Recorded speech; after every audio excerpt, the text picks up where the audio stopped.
Merci Damien, mais je te laisse continuer avec le point 4. Je te remercie. Donc là, donc effectivement, nous restons dans les sujets d'urbanisme. Nous allons parler de l'OAP de la rue de Nantes. Donc OAP, orientation d'aménagement et de programmation. Donc, et donc du conventionnement avec l'EPF, portage foncier dans le cadre de l'orientation d'aménagement et de programmation de la rue de Nantes. Alors, est-ce qu'on a le périmètre Non, on n'a pas. Bon. Vous l'avez sur le document. Hein. Donc, d'où ça vient, ça? Alors, en fait, plusieurs maisons situées dans l'OAP de la rue de Nantes ont été ou vont être mises en vente. Donc ce secteur est en entrée d'agglomération, il est stratégique pour le développement de la commune. On ne peut pas laisser faire n'importe quoi à cet endroit-là. Son aménagement doit permettre de créer une entrée de ville qualitative tout en répondant aux enjeux d'un développement urbain maîtrisé. Ce secteur est intégré à l'étude sur les entrées d'agglomération et va être légèrement modifié dans le cadre de la modification numéro 2 du PLUM. Je n'ai pas précisément en tête les détails de cette modification se concernant. Dans ce contexte, plusieurs biens ont été mis en vente alors qu'il est essentiel... cette année, il y a 2 biens qui ont été mis en vente, en fait, et il y en a un 3e qui va l'être. Donc, il nous semble opportun, après consultation du comité d'engagement foncier métropolitain, de faire appel à l'établissement public foncier, l'EPF, pour porter l'ensemble de ces fonciers et donc gérer les négociations et user du droit de préemption. Donc vous avez dans les pièces annexes la convention de portage. Donc cette convention qui est soumise à votre examen a pour objet de définir les objectifs partagés par la commune et l'établissement public foncier, de définir les engagements et obligations des parties dans la mise en œuvre du dispositif, visant à faciliter la maîtrise foncière des emprises nécessaires à la réalisation d'opérations entrant dans le cadre de la Convention, et de préciser les conditions techniques et financières d'intervention de l'EPF et de la commune, et notamment les modalités de remboursement et de rétrocession des biens portés par l'EPF. Donc c'est un sujet urbain, mais c'est aussi beaucoup un sujet financier quand même qui concerne pas mal Jean-Claude de son côté quand même. Hein. Donc le périmètre d'intervention... c'est l'OAP donc, de la rue de Nantes.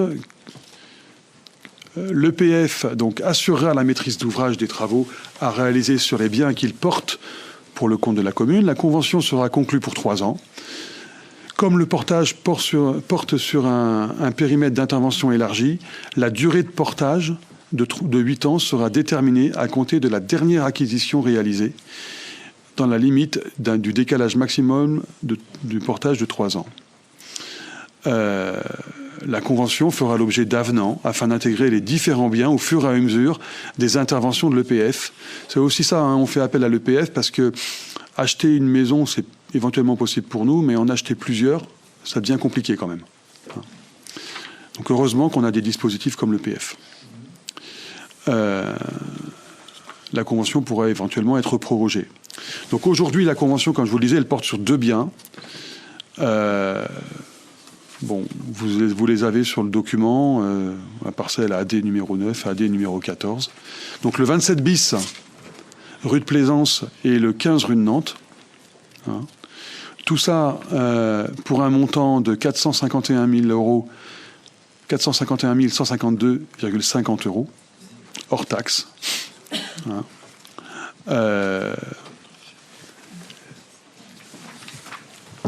Les biens objets du portage seront mis à disposition à titre gracieux à la commune. Donc là, on fait le lien avec ce qu'on disait tout à l'heure sur les logements. Hein.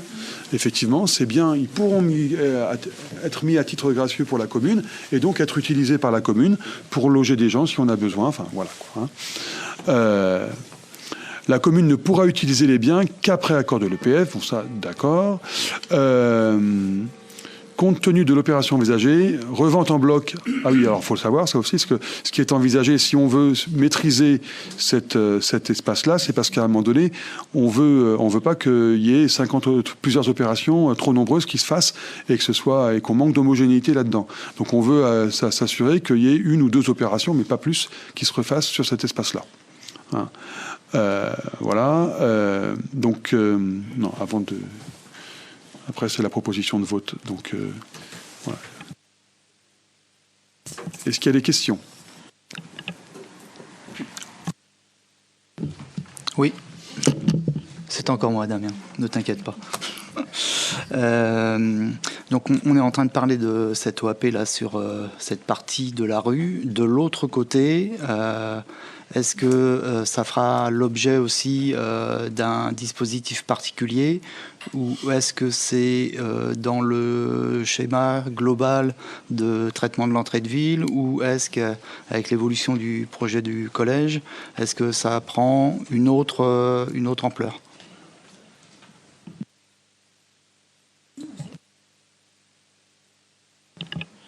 Alors, on a l'OAP de cette OAP qui est bien précise. De l'autre côté, ça va bouger aussi. Tout n'est pas encore défini, mais effectivement, on avait envisagé de mettre le collège derrière, là, à la place des établissements stradales. Mais des études sont en cours et ça va bouger aussi, mais il n'y a rien de défini pour le moment précisément. Mais je crois que notamment que Toyota, il va bouger. Ça, c'est acquis, déjà. Donc oui, ça va bouger forcément. Et puis, nous, dès qu'on pourra, on saisira l'opportunité parce qu'on est sur l'entrée de ville. Et on fait en sorte, à chaque fois qu'on peut, de maîtriser les entrées de ville. D'où l'intérêt de faire appel à ce type de dispositif avec le PF qui, comme tu le disais, permet de sécuriser les préemptions sur des terrains qui ne sont pas forcément à la hauteur de toutes les bourses, on va dire. Exactement, c'est exactement ça. On a eu sur des OAP, on en a eu d'autres. On a vu celle de la Désirée. Mais à chaque fois, ces OAP servent effectivement à maîtriser à certains endroits stratégiques ce qui peut se faire.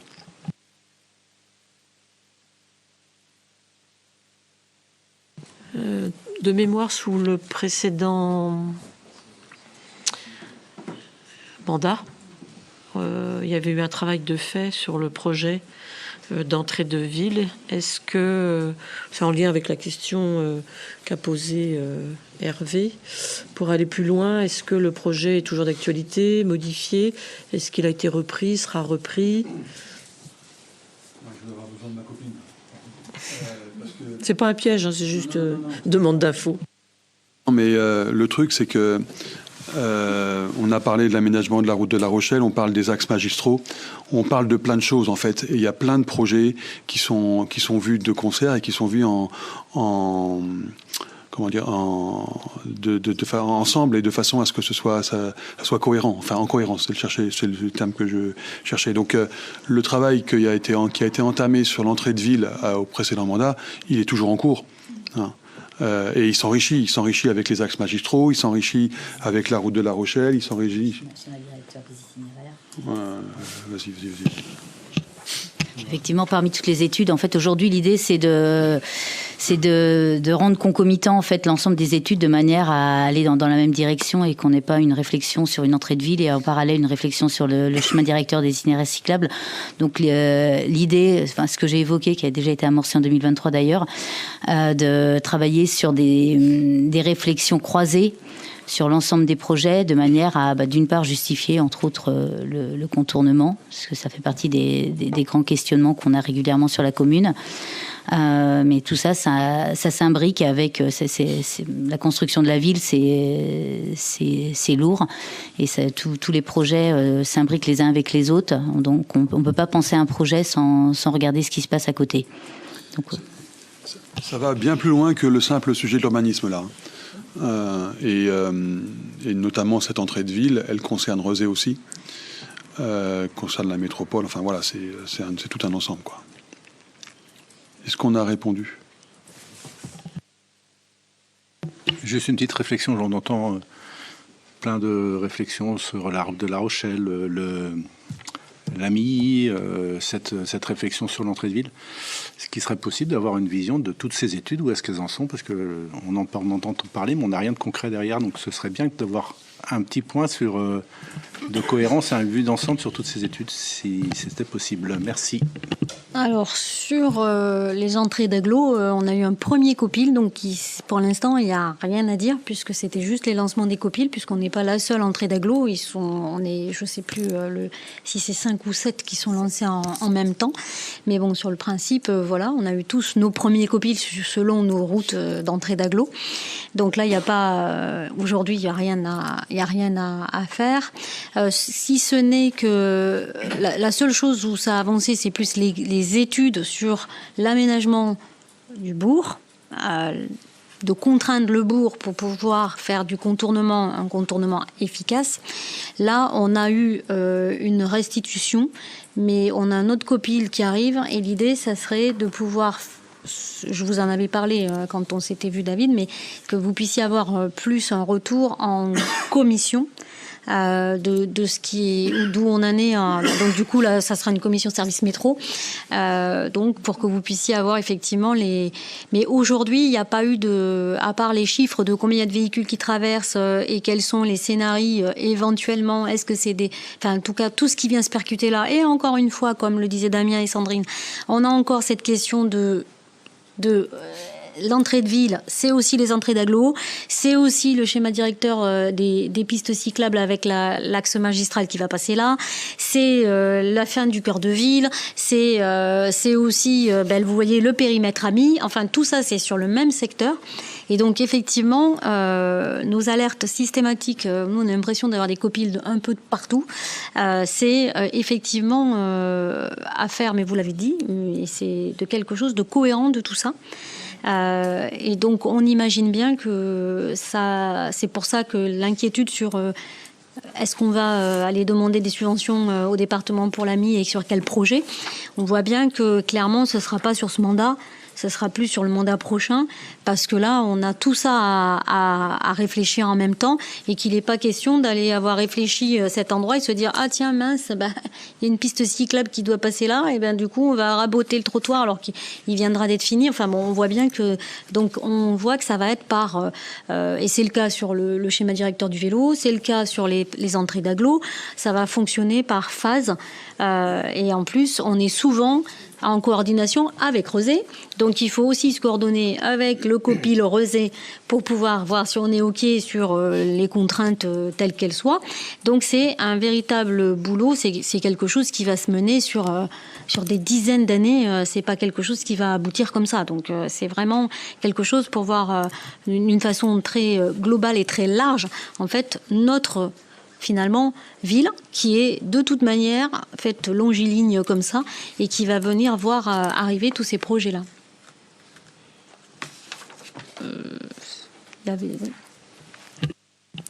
Est-ce qu'il y a encore des questions?